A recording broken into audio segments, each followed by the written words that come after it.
मुझे नहीं मालूम मेरे झूठे फूटे अल्फाज आपको कबूल भी हैं या नहीं। मैं ममनून हूं आपकी मोहब्बतों का। तो इबादत का मफ़हूम बहुत वसी है।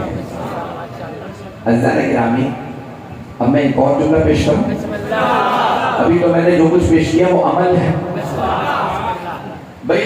इल्म हासिल करना भी अमल है, नमाज पढ़ना भी अमल है, रोजा रखना भी अमल है, मिस्कीन को खाना खिलाना अमल है, लिबास दिलाना अमल है, नालें पहनाना अमल है, हज करना अमल है, मजलिस में आना अमल है।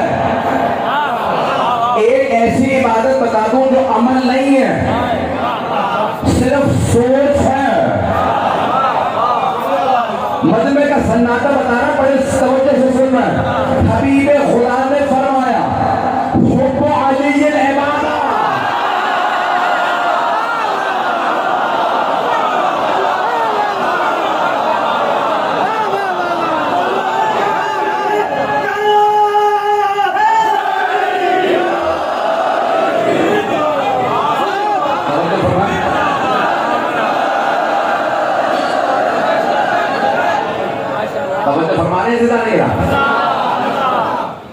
हदीस को तफसील से पेश कर दो अगर कहें तो। ये हबीब खुदा ने फरमाया था कि अन-नज़रु इला वजहि अलीय्यिल इबादा। किससे कहा था? किससे कहा था? सहाबा से। नहीं पहुंचा सका। तवज्जो, सारे मत करिए तवज्जो। मुझे पता गर्मी है, मुझे पता वज़ीयत में बैठे हैं, जगह नहीं है। मैं पूरा खुद जिक्र करके जुमला पेश कर रहा हूँ। हबीब खुदा ने सहाबा के मजमे में कहा था अन-नज़रु इला वजहि अलीय्यिल इबादा। अली के चेहरे को देखना इबादत है, सहाबा की इबादत है।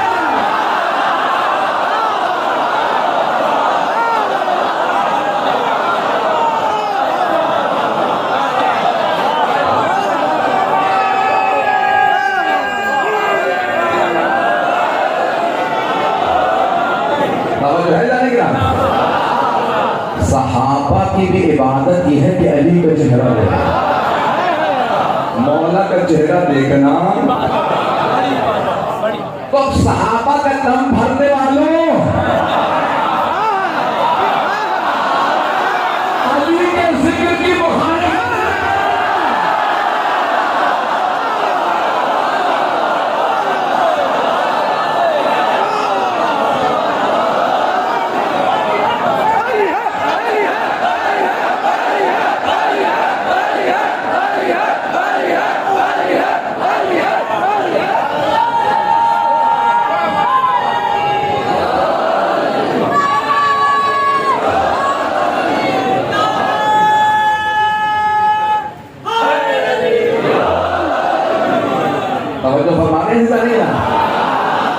तो मैं पूरी हदीस मुकम्मल करना चाहता हूं। मैं इबादत का मफ़हूम पेश कर रहा हूं। अन-नज़रु इला वजहि अलीय्यिल इबादा। मेरे भाई अली के चेहरे को देखना भी इबादत है। तो एक सहाबी ने सवाल किया, या रसूल अल्लाह, आपने फरमाया आपके भाई की शहादत हो जाएगी, तो वो जो बाद में आएंगे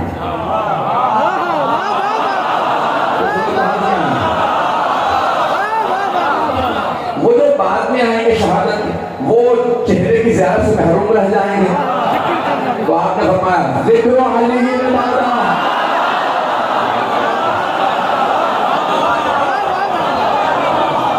अली का जिक्र भी इबादत है, मैं भी इबादत कर रहा हूँ, आप भी इबादत कर रहे हैं।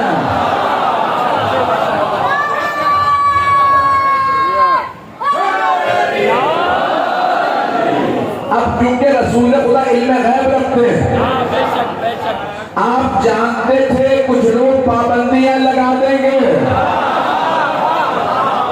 अली का जिक्र होने नहीं देंगे। बड़े बड़ों को इस बात का शौक था मैं अली का जिक्र रुकवा दूं। और अगर आप सुनना चाहें तो याद रखिएगा, जो भी अली का जिक्र रोकता है ना, वो हवाओं में फटके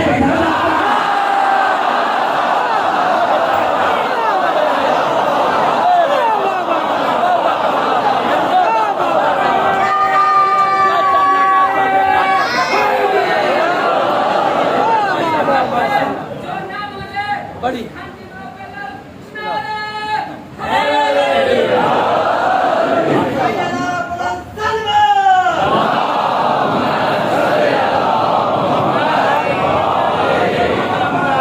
बड़ी आती हो साईं, बड़ी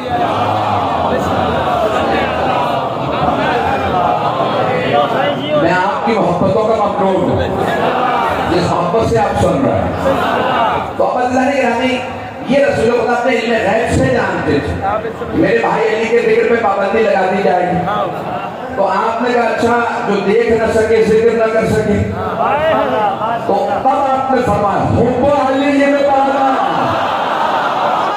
देख न सको जिक्र न कर सको, मोहब्बत तो रख सकते हो, पाबंदियां लगाओ, हम जेलों में भी जाएंगे।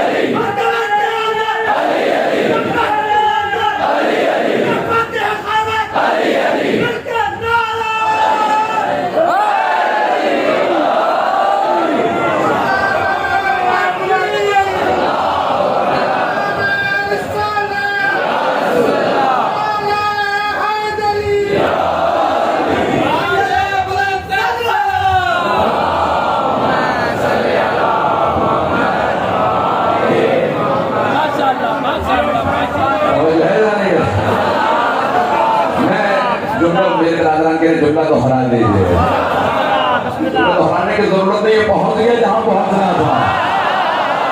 जनाबे मौसम तम्मार पे पाबंदी थी, अली का नाम ना लेना, तार पे चढ़ा दिए जाओगे, सूली पे चढ़ा दिए जाओगे। जनाबे मौसम तम्मार जवान नहीं थे, दाढ़ी सफेद थी, सर के बाल सफेद थे। जब उबैदुल्लाह इब्न ज़ियाद ने दरख्त पे दाढ़ पे चढ़ाया, हाथों में कील, पाँव में कील, सर में कील, तो और क्या अली अली, और फिर सुन अली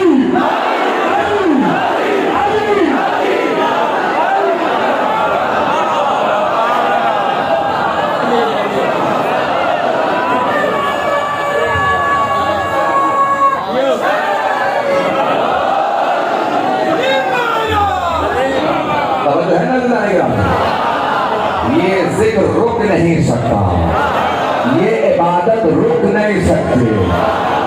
तो जनाब अमीर अलैहिस्सलाम का नाम पूरी दुनिया के अंदर आज बुलंद है। कहाँ गए अली के दुश्मन जो कहते थे हम नाम मिटा देंगे, उनकी कब्रों का पता नहीं।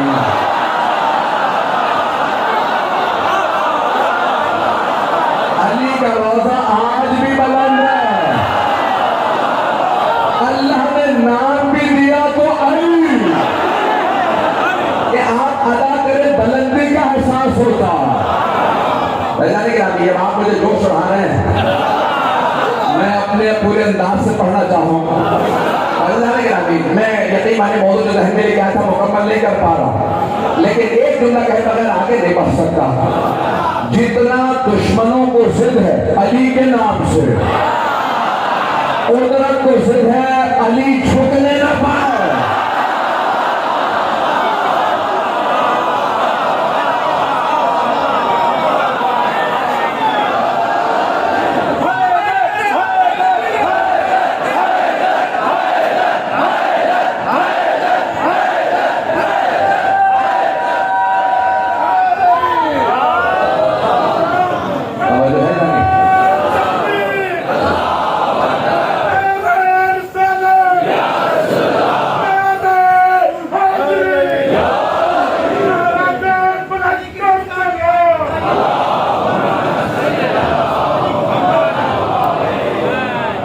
है कि मेरे साथ तो हम जनाबे मौला कायनात के मानने वाले, उनके फज़ाइल के मानने वाले, उनके किरदार के मानने वाले। इस्लाम अली के किरदार से फैला, अज़ान गिरामी, तो इबादत का मफ़हूम बहुत वसी है।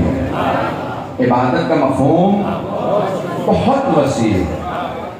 किसी ने सहाबी ने कहा या रसूल अल्लाह बहुत गुनहगार हूं। किसने कहा? एक सहाबी ने कहा या रसूल अल्लाह बहुत गुनहगार हूं। इसका मतलब है सहाबा में भी गुनहगार थे।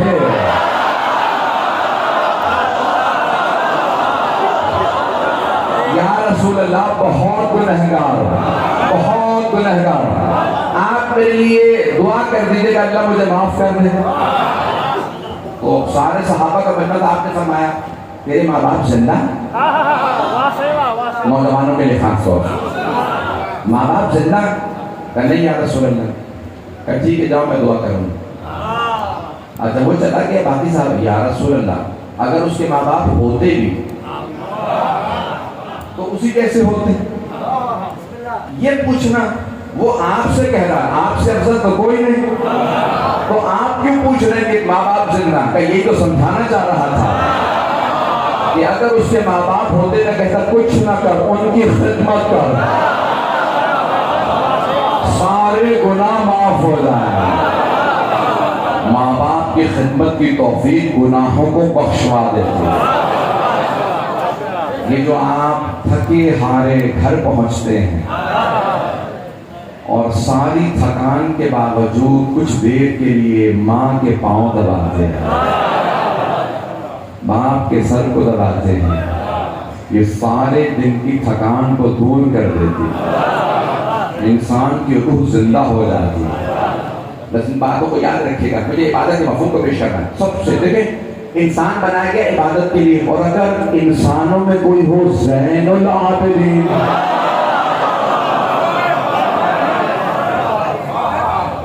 अब बात पहुंची, कोई हो ज़ैनुल आबिदीन, आबिदों की ज़ीनत, इमाम सज्जाद की खुशनुदी के लिए बाबा ने बुलंद सलावत।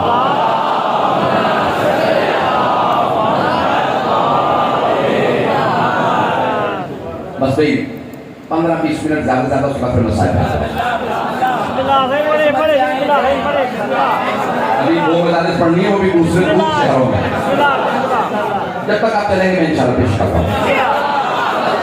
अल्लाह ने गिरामी, मेरे बहुत से बुजुर्ग खड़े, मैं महसूस कर रहा हूँ कि लोग कहते हैं लेकिन आपकी मोहब्बत को कि मैं बेयकीन माने ममनून हूँ। ममनून में एहसान हुआ आपका, जो मुझे मोहब्बत इस सरजमीन पे मिल गई, मैं आखिरी अपने लहजे तक याद रखूँ।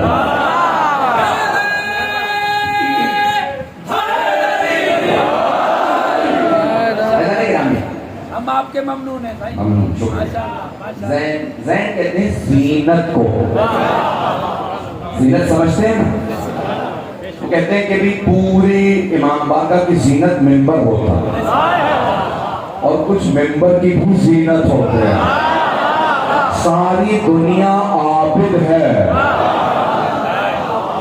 और इमाम सज्जाद ज़ैनुल आबिदीन है। ज़ैनुल आबिदीन, मेरे साथ चलिएगा। किसी ने सवाल किया मौला आपका लक़ब है ज़ैनुल आबिदीन और आपकी जब रसूल खुदा ने फरमाया कि आपका लक़ब ज़ैनुल आबिदीन, और उन्होंने ही फरमाया ज़रबतु अलैहि मिन यौमिल खंदक़ अफ़ज़ल मिन इबादत सफ़र। और सुनिए का सवाल ऐसे ही सजाद आपके जब रसूल अकरम सल्लल्लाहु अलैहि वसल्लम ने फरमाया कि अली की एक ज़रबत ग़ज़वा खंदक वाले दिन सकलैन की इबादत से अफजल है।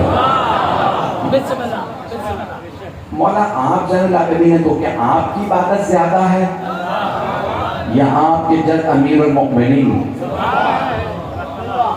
तो आपने फरमाया कि खबरदार तकाबुल ना करना कि हाँ लक़ब मेरा है ज़ैनुल आबिदीन, वो मेरे भी दादा, और उनकी इबादत का वही तनासुब है जो रिश्ते का तनासुब है। मासूम की अलामत ये है कि बात वाला पहले की तरदीद नहीं करता बल्कि तायीद करता। बात पहुंच रही है तो मौला ने ये नहीं कहा नहीं उनकी इबादत ज़्यादा। अज़ीज़ान गिरामी, मैं पेश करना चाहता हूँ। मौला के दो लक़ब बहुत मशहूर, सैयदुस साजिदीन और ज़ैनुल आबिदीन। अगर सुनेंगे तो पढ़ूंगा फला, तो सारा लक़ब मेरे साथ रहे। क्यों सैयदुस साजिदीन? इमाम इतने सजदे करते थे और तवील सजदे कि अगर फजर के बाद सजदे में जाएं, घंटों सजदे में रहते। बिहार और अनवार में अल्लामा मोहम्मद बाक़िर मजलिसी ने एक रिवायत नकल की है कि आपके सिर्फ पेशानी पे नहीं, हाथों और घुटनों और पाँव पे भी सजदों के निशान, सजदे में रहते। एक मर्तबा, और आपकी ज़ौजा कौन है? हजरत फातिमा बिन्ते हसन, मौला हसन की बेटी मौला हुसैन के बेटे से बहन। उनका नाम फातिमा बिन्ते हसन था, ये अली बिन हुसैन। तो अब वो आम बीवी नहीं है।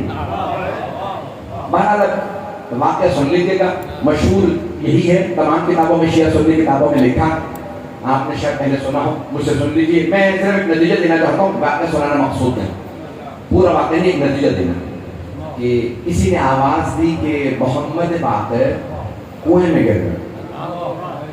बीवी के कानों में आवाज़ है, माँ थी तड़पने लगी, लेकिन पर्दा हायल था कि बाहर जाए, क्योंकि मर्द कुएं की चारों तरफ जमा हो गए थे। मुझे नहीं मालूम धक्का किसने दिया, लेकिन मौला अपने हुजरे में सजदे में थे। तो बीबी फौरन उस हुजरे में आए जहाँ मौला सईद सज्जाद सजदे में थे, और एक मर्तबा फरमाने लगी, मौला हमारा बेटा कुएं में गिर गया, लेकिन मौला का सजदा जारी है। बीवी रोने लगी, बार बार कहने लगी, सैयद सज्जाद हमारा बेटा कुएं में गिर गया, बार बार दोहराया। लेकिन मौला जितनी देर सजदा करते थे, घंटे बाद उठे, देखा आपकी ज़ौजा की आंखों में आंसू। मैं एक जुमला कहूँ यहाँ, हबीब खुदा ने फरमाया था, सलातो महराजुल मोमिन, नमाज मोमिन की महराज, नमाज की महराज है सजदा, और ये है सैयदुस साजिदीन का सजदा। तो मौला यहाँ नहीं थे, अल्लाह के साथ उठे, देखा आपकी ज़ौजा की आंखों में आंसू, कहा कनीज़ है खुदा, क्या बात है? कहा मौला हमारा बेटा कुएं में गिर गया। कहा आप अपने आंसुओं को साफ कर लें, मैं अभी हमारे बेटे को लेके आता। अब वो भी आम बीवी तो थी नहीं, उन्होंने फौरन आंसू साफ कर लिए। क्यों? क्योंकि मौला ने कहा मैं बेटा लेके आता हूँ। अब उन्हें यकीन हो गया बेटा सही और सालिम है, नहीं पहुंचा सका। ये मासूम फरमाने बेटे को लेके आता हूँ, इसका मतलब है जब इस्मत कहे, मासूम कहे बेटा लाता हूं तो शक ना करो। तो ये आम बीवी नहीं है, मैं आपको समझा देता हूं। इमाम की बेटी, इमाम की पोती, इमाम की भतीजी, इमाम की ज़ौजा, इमाम की माँ, इमाम की दादी, चारों तरफ से इमामत में घिरी थी। बीवी ने फौरन आंसू साफ किए और कहा कि ठीक है मौला इंतजार में हूँ, अब मैं अपने अंदाज से पेश करूंगा। रिवायत में बस ये कि मौला चले कुएं की जाने। मेरा दिल कहता है इमाम ने एक मर्तबा इस्मत की कबाओरी होगी, विलायत की अवाली होगी, इमामत का अमामत सर पे रखा होगा, तवल्ला की तस्वीर होगी, तबर्रा का डंडा लिया होगा। इमाम ने नालैन से बेतन किए, एक मर्तबा चलने लगे, जमीन कदमों के बोसे देने लगी, आसमान सर पे साया करने लगा, जहां से लब्बैक की सदाएं आने लगी। बहुत जम्मे गफीर था, सारा मजमा रास्ता बनाने लगा। इमाम चलते हुए आगे बढ़े, कुएं के पास आएगा, पानी मेरी अमानत लौटा।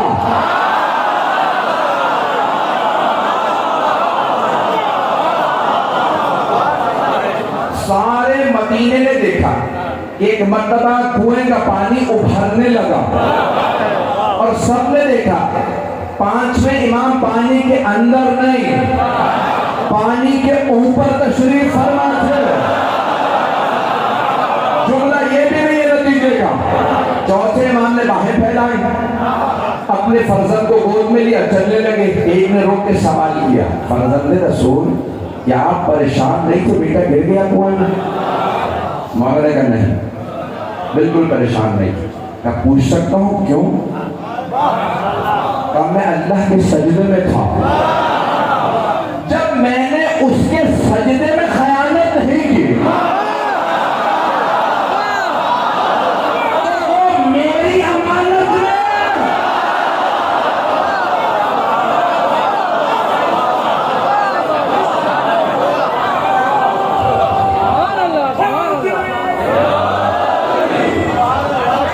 मेरी अमानत में कैसे खयानत कर सकता?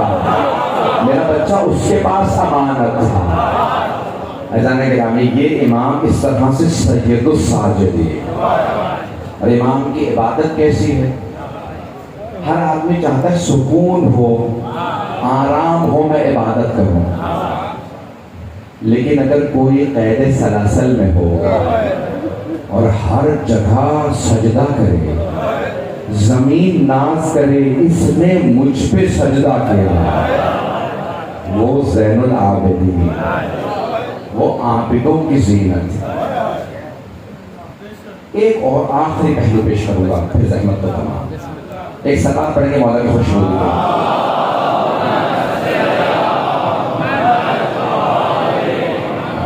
आखिरी पहलू, सबकी तवज्जो मेरे साथ। अज़ीज़ान गिरामी, पूरी दुनिया में हालात खराब है। कोरोना वायरस है, खाना जंगी है, खजाने खाली हैं। किसी हुक्मरान से पूछे कुछ क्यों नहीं करते? क्या मुल्क के हालात ही खराब है, खाना जंगी है, हुकूमत का खजाना खाली, क्या कर सकता हूं? और अगर कोई असरे आशूर में इमामत संभाले, जहां बाप का लाशा तब्दील में बड़ा हो,